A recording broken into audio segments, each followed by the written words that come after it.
Hi everyone! Welcome to our channel. If you and your partner are a double income, no kids couple, you're in the right place. Today, we're excited to share how Stephen Covey's The 7 Habits of Highly Effective People help us achieve personal and marital growth. Let's dive in. So habit number 1 is be proactive. Being proactive is taking responsibility of your life and action. So, paano ba namin yun na i-apply sa marriage namin? Naalala ko, no, nung mga unang months namin, nung kami ay mag-boyfriend, girlfriend pa lang. Siyempre, siguro na-enjoy namin yung bonding ng bawat isa. Like, kakain sa ganito, pupunta sa ganito. Reactive yung aming response when it comes to our finances. Pero, na-realize namin na hindi lang natatapos sa date-date na jowa-jowa lang, ma-engage, kakasal, magkakapamilya. So, naging proactive kami when it comes to our finances, when it comes to our savings. Nag-decide kami to take charge by creating a joint budget. Tsaka bukod doon, nag-set din kami ng mga clear financial priorities. At syempre, nag-automate kami. In-automate namin yung savings namin, yung savings contribution namin. And as a result, we feel more empowered and in control sa aming financial future. Habit number 2, begin with the end in the mind. So, ito yung magsiset ka na ng long-term goals and visions. Kami, paano ba namin yun nagawa? Or paano ba namin ginagawa? Since nga, nakwento namin nung una na, diba, enjoy lang kami, ganyan. Pero nung na-realize namin na kailangan nga namin maging proactive. So, ito na, papasok na yung, nagdi-discuss na kami, pag kami nagbabanding, no, or may date kami. So, nagdi-discuss na kami ng mga long-term vision for our relationship. After ma-engage, ano na ba yung gagawin?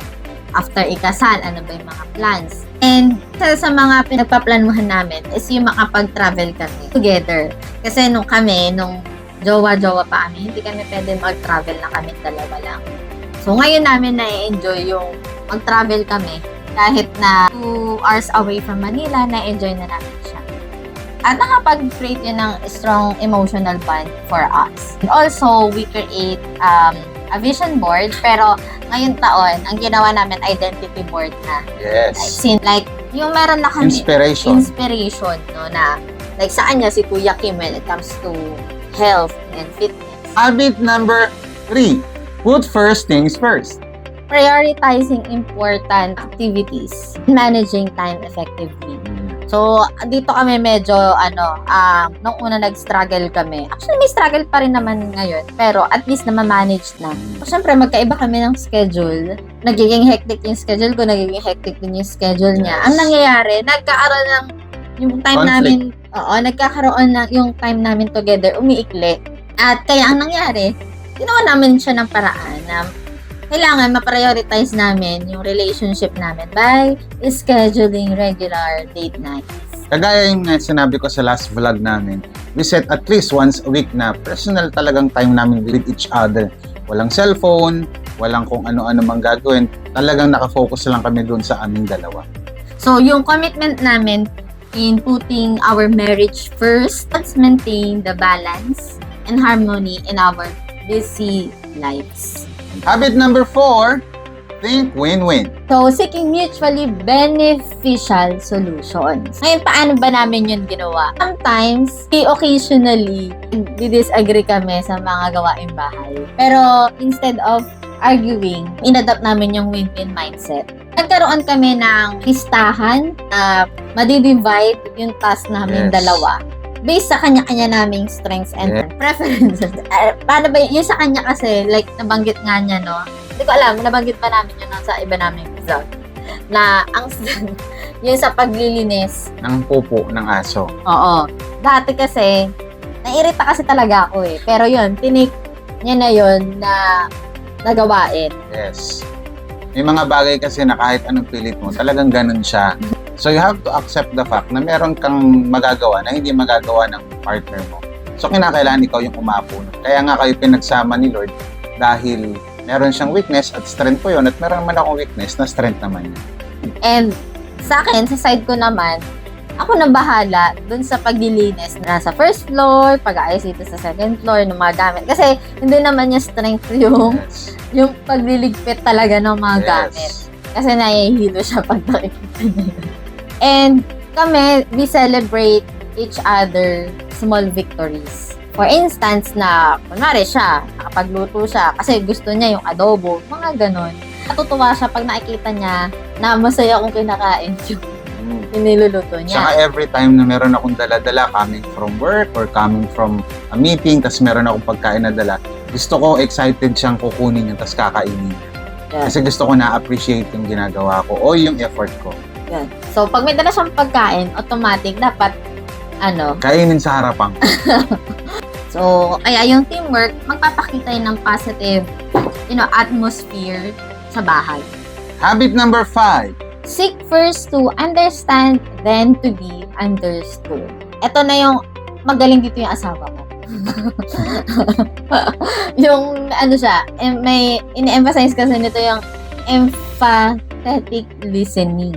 So, meron kasi kami minsan mga disagreements or heated discussion when it comes to the ministry. Hindi na namin ilalayo kasi yun ang common ground namin. Aside from being financial planner, may mga view ako, may iba din siyang viewpoint. Yes. Siyempre, my goal is to listen attentively sa kanyang perspective at sa kanyang mga concerns. Instead of pushing my own perspective, ang ginagawa ko, I need to seek to understand her perspective. And kami, nahanap namin yung common ground kung saan kami yung mag-a-align talaga na decision sa choices. At babangga pa rin siya dun sa goal namin, sa shared goals namin. At yun, nakikita namin na yung empathetic na communication, nag-deepen siya ng emotional bond. Habit number 6, synergize. Ito na yung pagko-combine ng strengths namin para mas makapag-achieve kami ng mas maraming bagay together. Kasi may kanya-kanya kaming strengths eh. And if you're familiar with the Gallup Strengths Finder, importante yon sa mag-asawa. And even ikaw as an individual.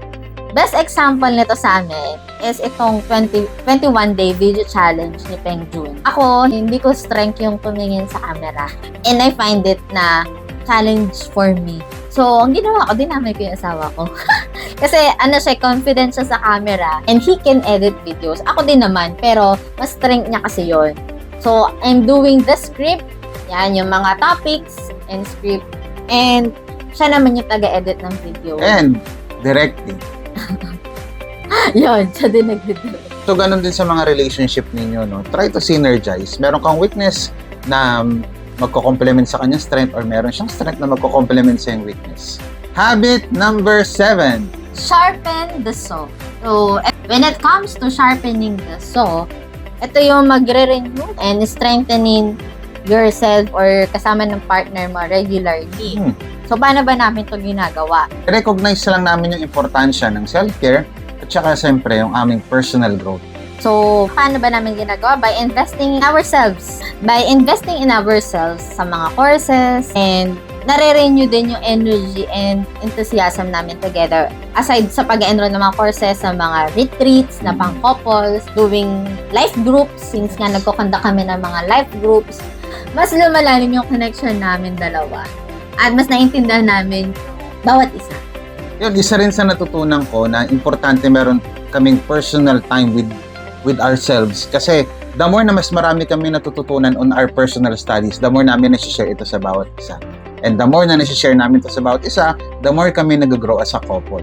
So there you have it, the Stephen Covey's The 7 Habits of Highly Effective People has helped us achieve personal and marital growth by incorporating these habits sa aming buhay mag-asawa and even sa aming personal life. No? We've built a stronger, more effective partnership. And we hope na lahat ng aming mga nabanggit ay na-inspire kayo. At syempre, ang prayer namin ma-adapt ninyo ito para magkaroon kayo ng mas malakas, malalim, and meaningful relationship.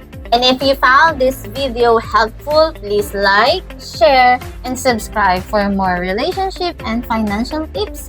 Thanks Thanks for watching. And God bless.